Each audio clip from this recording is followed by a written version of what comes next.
போன வீடியோவில் சப்ஸ்கிரைபருக்கு Tata play help section மற்றும் செல்ஃப் ஹெல்ப் ஆப்ஷன்ஸ் பற்றி சொன்னோம். இப்போ இந்த வீடியோவில் சப்ஸ்கிரைபருக்கு பேலன்ஸ், டியூ டேட் மற்றும் ரீசார்ஜ் ஆப்ஷன் பற்றி என்ன தகவல் சொல்லணும்னு நம்ம பார்க்கலாம். இப்போ நான் உங்களுடைய டாடா ப்ளேயின் அக்கௌண்ட் பேலன்ஸ் மற்றும் டியூ டேட் பற்றி தகவல் சொல்ல போகிறேன். அப்புறம் இதை கவனமாக கேளுங்க, அப்போ தான் அக்கௌண்ட் பேலன்ஸை மெயின்டைன் பண்ண முடியும் மற்றும் டாடா ப்ளேயின் சர்வீஸை தடையில்லாமல் பயன்படுத்த முடியும். இது ரொம்ப இம்பார்ட்டன்ட் தான்.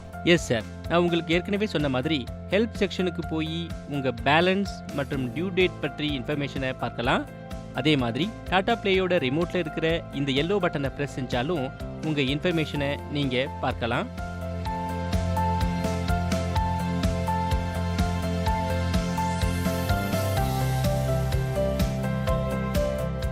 நீங்கள் உங்கள் டிவி ஸ்க்ரீனில் அக்கௌண்ட் ஸ்டேட்டஸின் இன்ஃபர்மேஷனை பார்க்குறீங்க.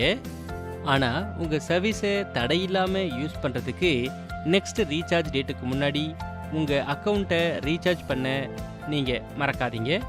அதாவது நான் ரீசார்ஜ் பண்ணேன்னா என்னுடைய எல்லா பேலன்ஸும் ஒன்றா டிடெக்ட் ஆகிடுமா? அப்படி இல்லை சார், உங்கள் பேலன்ஸ் டிபிஆர் அதாவது டெய்லி பர்ன் ரேட்டின் அடிப்படையில் டிடெக்ட் ஆகும். கொஞ்சம் விரிவாக சொல்லுங்க. கண்டிப்பாக சார். ஃபார் எக்ஸாம்பிள், உங்கள் மந்த்லி சப்ஸ்கிரிப்ஷன் ₹300 வச்சுக்குவோம். அப்புறம் மந்த்லி 30 நாட்கள் கணக்கு வச்சுக்கிட்டா டெய்லி ₹10. அப்போது டெய்லி ₹10 தான் டிடெக்ட் ஆகும். ஆனால் இந்த பேக்கேஜஸ் அண்ட் பிளான்ஸ் மாற்றினா உங்கள் கணக்குப்படி அந்த சப்ஸ்கிரிப்ஷன் சேஞ்ச் ஆகும். அப்புறம் டெய்லி பர்ன் ரேட்டும் மாறிடும். அப்படியா? இதுதான் டெய்லி பர்ன் ரேட்டா? Yes sir. நான் உங்களுக்கு டாடா ப்ளே அக்கௌண்ட்டை ரீசார்ஜ் செய்கிறதுக்கு இருக்கிற பல ஆப்ஷன்ஸ் பற்றி சொல்ல போகிறேன். இதில் உங்கள் வசதிக்கு ஏற்ற மாதிரி ₹20 30,000 வரை எந்த தொகையையும் ரீசார்ஜ் செய்யலாம். முதல் வழி myTataPlay.com போங்க. அங்கே உங்கள் RMN அல்லது சப்ஸ்கிரைபர் ஐடியை யூஸ் பண்ணி லாகின் பண்ணுங்க. அப்புறம் ரீசார்ஜ் செக்ஷனுக்கு போங்க. அப்புறம் உங்கள் தேவைக்கு ஏற்ற மாதிரி அமௌண்ட்டை பதிவு செஞ்சு கிளிக் பண்ணுங்க. உங்களுக்கு விருப்பம்னா ரீசார்ஜ் அமௌண்ட் அளவுக்கு கூப்பன்ஸை தேர்வு செய்யலாம். அப்புறம் ப்ரொசீட் டு ரீசார்ஜை கிளிக் பண்ணுங்க.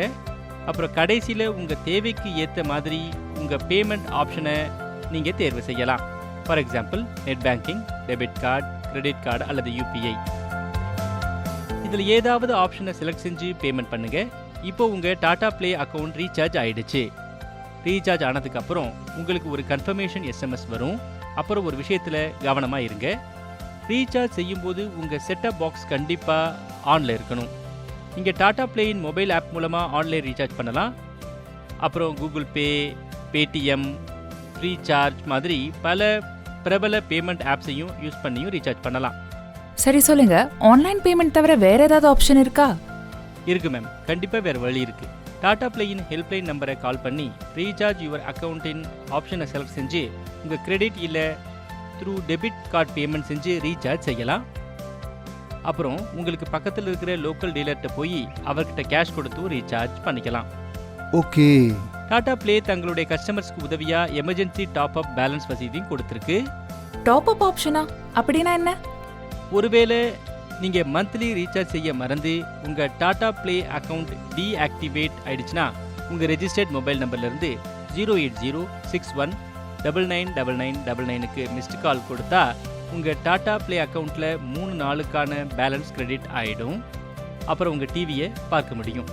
உங்கள் டாடா ப்ளே அக்கௌண்ட்டை ரீசார்ஜ் செஞ்சு இருந்தாலும் 4வது நாள் அதே எமர்ஜென்சி டாப் அப் பேலன்ஸ் உங்கள் டாடா ப்ளே அக்கௌண்ட்லேருந்து ஆட்டோ டெபிட் ஆகிடும். இது ரொம்ப வசதியான விஷயமாச்சே. ஆமாம். ரீசார்ஜ் சம்பந்தமாக வேறு ஏதும் தகவல் தேவைப்படுதா? இல்லைங்கய்யா, எங்களுக்கு எல்லாம் புரிஞ்சிருச்சு. அப்போ இந்த மாதிரி சப்ஸ்கிரைபருக்கு பேலன்ஸ், டியூ டேட் மற்றும் ரீசார்ஜ் சம்பந்தமான தகவல் தரப்படும். இப்போ அடுத்த வீடியோவில் சப்ஸ்கிரைபருக்கு எலக்ட்ரானிக் ப்ரோக்ராம் கைடு அதாவது EPGயை பயன்படுத்தும் முறை பற்றி விளக்கம் அளிப்பதை பார்க்கலாம்.